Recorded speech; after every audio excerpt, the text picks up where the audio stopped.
کفار قریش کے 5 بڑے سردار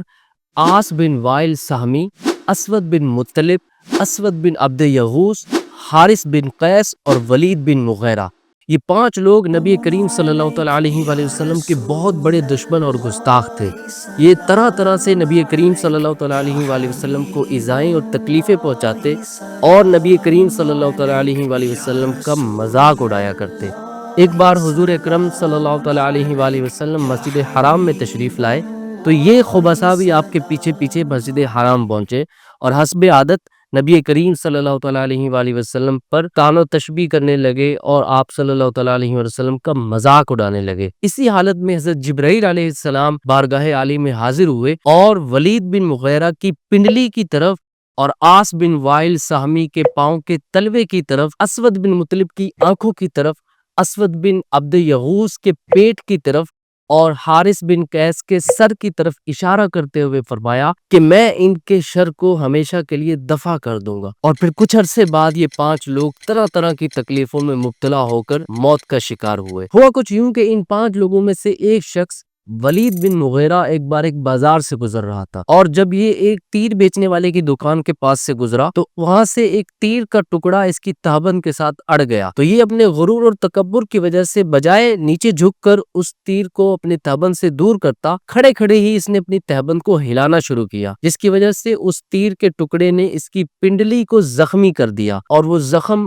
آہستہ آہستہ بڑھتا گیا اور آخرکار اس زخم کی تکلیف کی وجہ سے وہ موت کا شکار ہوا۔ عاص بن وائل سہمی کے پاؤں میں ایک کانٹا چبھا اور اس کانٹے سے اس کے پاؤں کے اندر جو زخم ہوا وہ بھی بگڑ گیا اور وہ اس قدر بگڑا کہ اس کے پاؤں کے اندر ایک طرح کا زہر پھیل گیا، جس کی وجہ سے اس کا پاؤں پھول کر اونٹ کی گردن کی طرح موٹا ہو گیا اور وہ بھی اس درد و کرب کی وجہ سے آخرکار موت کا شکار ہوا۔ اسی طرح اسود بن مطلب کی آنکھوں میں ایک درد اٹھا، اس درد کی وجہ سے یہ آنکھوں سے نابینا ہو گیا اور وہ درد اس قدر شدت والا درد تھا کہ یہ اپنا سر دیواروں میں پٹکتا پھرتا، اسی تکلیف کی وجہ سے وہ بھی ہلاک ہوا۔ اسود بن عبد یغوث استسقاء کے مرض کے اندر لاحق ہوا، جس کی وجہ سے اس کا پیٹ پھول گیا اور وہ بھی اس تکلیف کی وجہ سے ہلاک ہوا۔ اسی طرح حارث بن قیس کے ناک سے خون اور پیپ نکلنا شروع ہوا اور وہ بھی اس تکلیف کی وجہ سے ہلاک ہوا۔ تو اس طرح یہ 5 لوگ اللہ کے حبیب سرکار دو عالم حضرت محمد صلی اللہ تعالیٰ علیہ وآلہ وسلم کی گستاخی کے نتیجے میں اس طرح کی تکلیفوں میں مبتلا ہو کر موت کا شکار ہوئے۔ اللہ پاک نے انہی 5 گستاخوں کے متعلق قرآن پاک کی آیت نازل فرمائی، اِنَّا كَفَيْنَاكَ الْمُسْتَهْزِئِينَ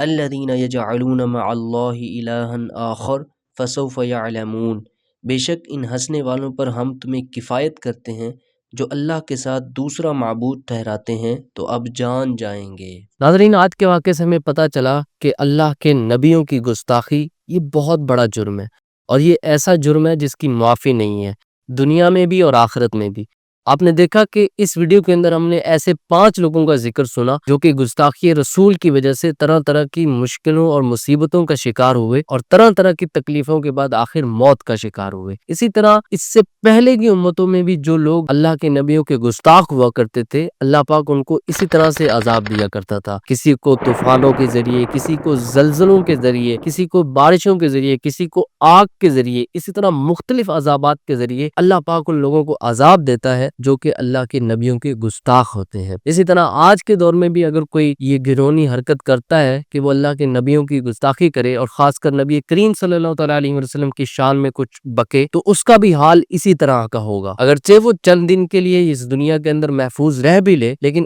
آخر کار اللہ پاک ہی کی طرف سے اس کے اوپر کوئی نہ کوئی ایسی تکلیف وارد ہوگی جس کا نتیجہ وہ بھگتے گا۔ اس لیے اللہ پاک سے دعا ہے کہ اللہ پاک ہمیں نبیوں کا باادب رکھے، سارے نبیوں کا ادب کرنے کی ہمیں توفیق عطا فرمائے اور اسی طرح سب نبیوں سے محبت کرنے کی توفیق عطا فرمائے، اور خاص کر اللہ کے آخری نبی حضرت محمد صلی اللہ تعالیٰ علیہ وآلہ وسلم کے ساتھ جو ہماری عقیدت اور محبت ہے اس میں اللہ پاک اضافہ فرمائے۔ امید کرتا ہوں کہ یہ ویڈیو بھی آپ کے لیے کافی فائدہ مند ثابت ہوگی۔ ویڈیو کو دوسروں کے ساتھ شیئر بھی کریں، اگر چینل پر نئے ہیں تو اس کو سبسکرائب کر لیجئے۔ انشاءاللہ مزید کسی ویڈیو کے ساتھ آپ کے سامنے حاضر ہوتا ہوں۔ ابھی تک کے لیے اتنا ہی۔ السلام علیکم ورحمۃ اللہ وبرکاتہ۔